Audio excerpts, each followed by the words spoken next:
The Punch TV so any episode 4 Yamama Kwaba Edeba ye channel ye so open number 1 channel ebema all the political issues eko so ewo man Ghana mu ade a ene na make am for the Punch TV ede amao. Mess also be subscribe to your YouTube channel na Facebook like video ede amame. Share ma foforo nya bi hwe for comment so bra ewo comment section wo. Ensem bebre eko so ewo man Ghana ye politics mu. Na NDC for no ede omo de namfa, MPP for ede namfa, CPP ni other political parties ni nyina omo de namfa. Ebusua ensem bia ba beto dwa editie na dihwe ensoso. Yenko na yenko hwe video ya etwagui emra.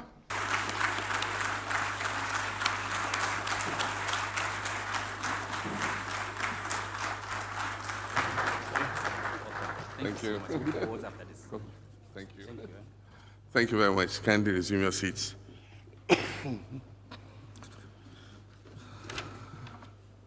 Ernest, thank you for the invitation once again. And I want to thank you for inviting me always and giving me the platform when I was in my other mogrification as opposition leader. You always opened your doors and gave us the opportunity to interact with captains of industry and to try and roll out the vision that we had if, you know, God favored us and made us win the election. I think the rest is history. The taste of the pudding is in the eating, and we've been given that responsibility by Ghanaians. But I want to thank you for your kind invitation. I'll miss the presidential panel with Kofi Aboichi. Unfortunately, there's always a coincidence. I'm supposed to be in Abidjan this morning for the African Development Bank board meeting, and Akin Adesina, who's the outgoing president, was expecting me this morning, but I had to call and explain to him that I had to be at the CEO summit.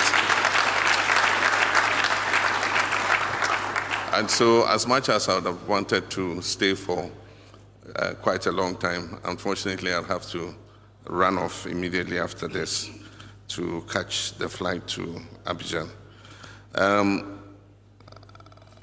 happy I listened to Moses' presentation. I mean, the sky is the limit. It just opens so many opportunities for us. And just to say, I got a request for a reference on Moses from DR Congo, and you can bet I give you a very positive reference of Ghana's ID card. And the person was asking about Ghana's ID card, and I said, oh yeah, Margins did it for us. He said, did they do a good job? I said, yes, they did. So explore that market.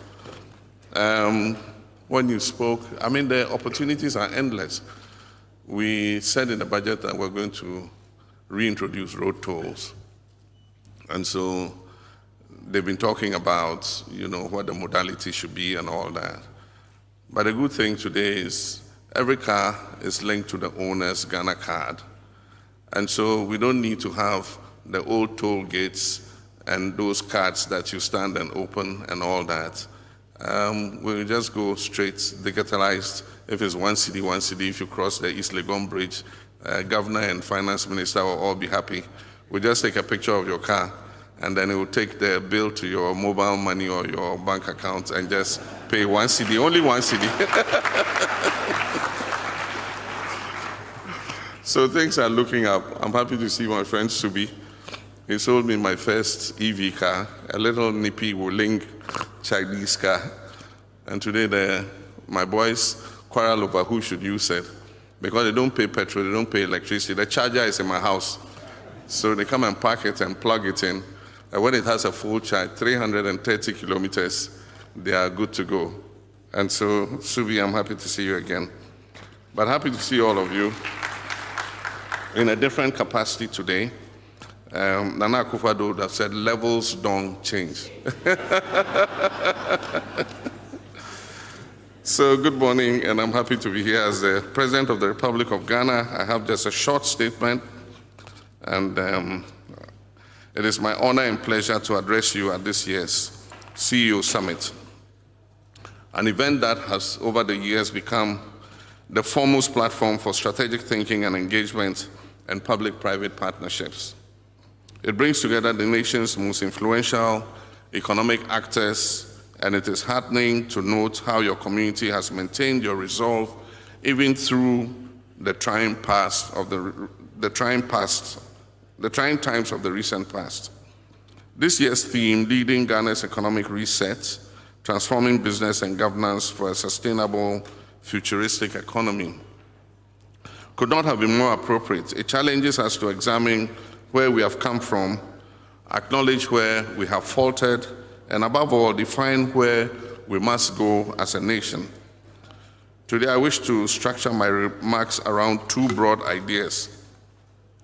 The first is talking about a reset that is anchored in past reforms and achievements, particularly from our previous administration, that were either abandoned or undermined, leading to costly reversals. And so that's going down the path of history.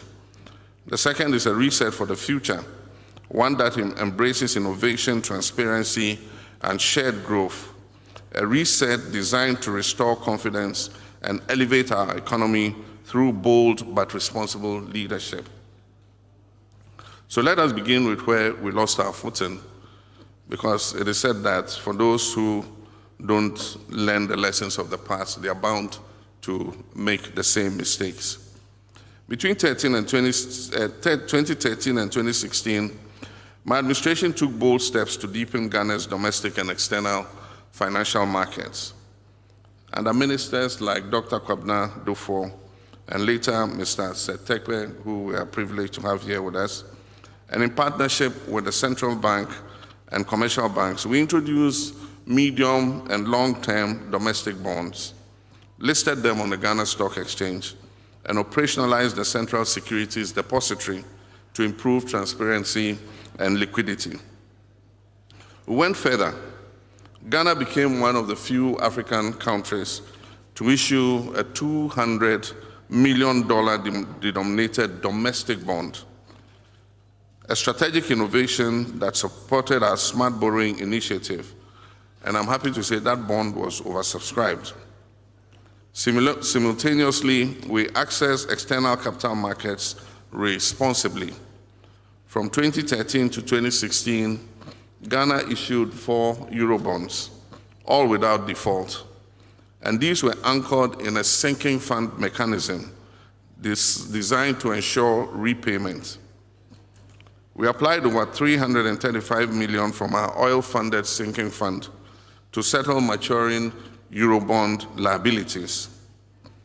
We refinanced the $200 million HIPIC-era 2007 Eurobond through our 2015 World Bank guaranteed bond. And before we left office, we left sufficient reserves, enabling the next administration that came after us to pay off the balance in 2017 of the 2007 bond without distress.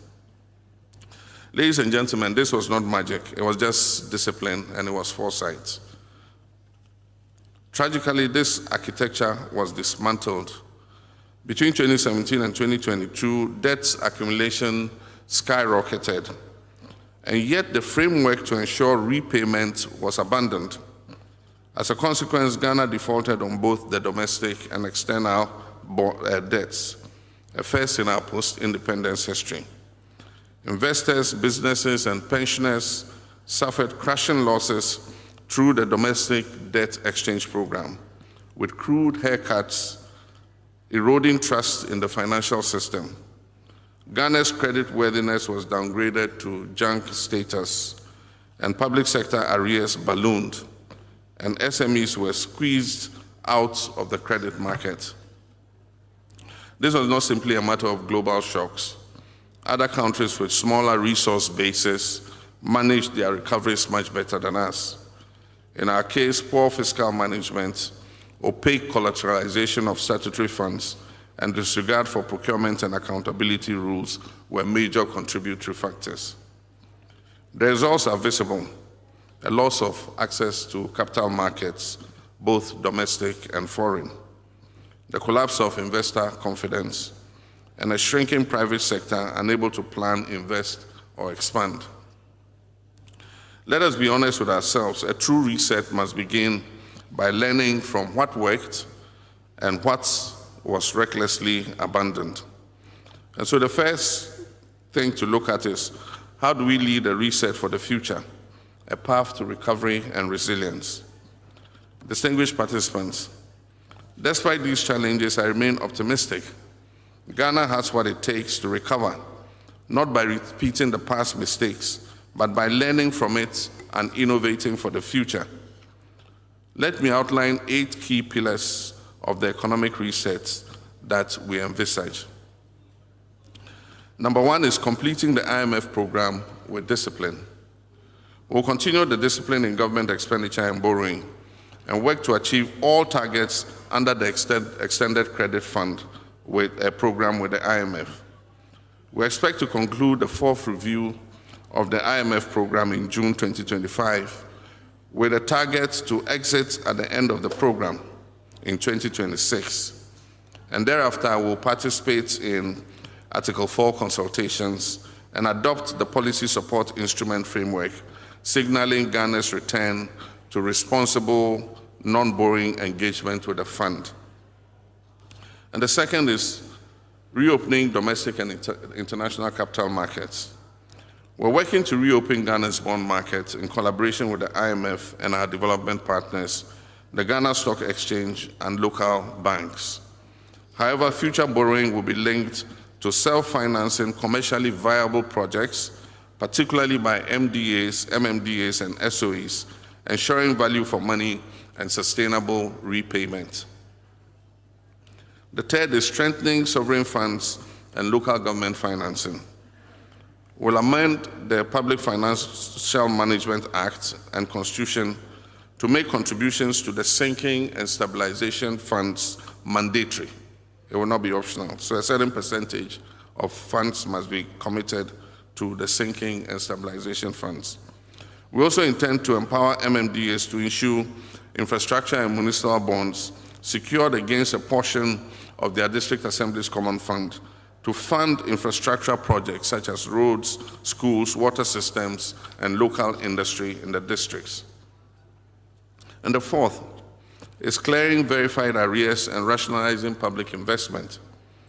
The Auditor General is completing an audit of arrears and commitments, government commitments, and we expect to receive his report by the end of May.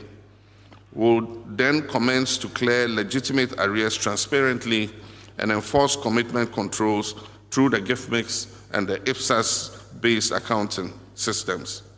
New projects will be prioritized based on need, funding availability, and alignment with our national interest. And the fifth is accelerating public financial management reforms, and we have started that already. We amended the PFMA to include fiscal responsibility clauses. We'll reactivate stalled reforms, including the Treasury Single Account, TSA, the Integrated Tax Administration System, and real-time budget monitoring tools to improve efficiency, reduce waste, and to curb corruption. And the sixth is revitalizing exports through Ghana Exim Bank. The Ghana Exim Bank will be repositioned to support non-traditional exports and agro-processing, light manufacturing, and SMEs, enhancing foreign exchange inflows and creating jobs in the real economy. Our Agriculture for Economic Transformation agenda will also roll out massive investments in oil palm, in cocoa, cashew, shea, and other high-value tree crops. With two of our major export commodities, gold and cocoa, enjoying a good run in international markets, we will build our reserves and buffers to create the resilience to withstand any future global shocks. And then the seventh is building Ghana into a regional hub for trade and investment. We envision Ghana as West Africa's commercial, transport, and digital services hub. Our reset will prioritize port expansion, financial services, health, education, and industrial corridors, linking Ghanaian business to the African Continental Free Trade Area and beyond. And then 8 is resuming infrastructure development to stimulate growth.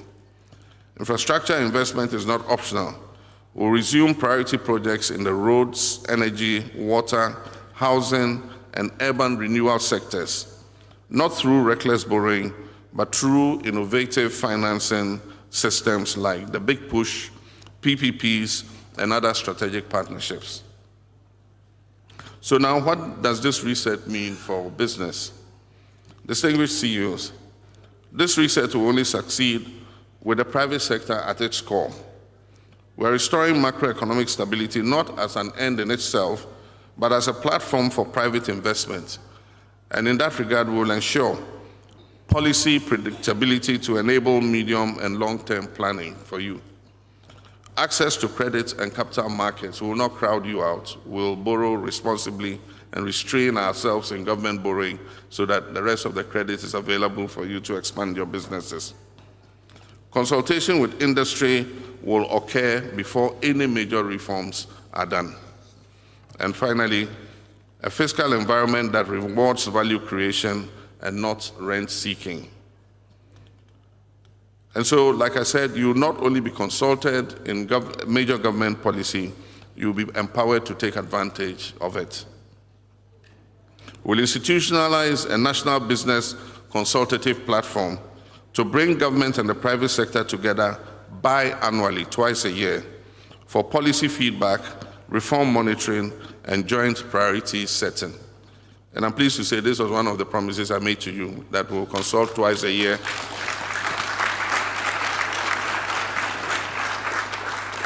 on government policy so that you give us the feedback on how it is affecting your businesses. Ladies and gentlemen, in 2008, Ghana became a lower middle income country. That milestone was based on sound policy and institutional reforms. Today, the opportunity exists for us to move further to become an upper middle income country with a diversified economy, resilient institutions, and a dynamic private sector. To get there, we must reset, and reset with discipline, with purpose and unity. On government's part, I wish to assure you that we'll maintain the current fiscal discipline and work to maintain a conducive environment for your businesses to thrive. Let me take the opportunity to commend those of you who have responded to the cedi's appreciation by reducing prices of your products and services, and thereby passing some of the relief from the hardship to Ghanaians. And so, Oka and all of you, thank you very much. GPRTU, thank you very much. And so for those of you who have not responded yet, please pass on some of the cedi appreciation to Ghanaians. The time has come for us to lift the gloom, to restore confidence, and to build again. And as I said in my inauguration, Ghana is open for business again. Let this summit mark the beginning of a new compact between the public and private sectors, a compact of mutual accountability, shared risks, and shared rewards. Together, we can lead Ghana's economic reset, and in doing so, lay the foundations for a more prosperous, inclusive, and secure future for our people. I thank you all for your kind attention, and may God bless our homeland, Ghana.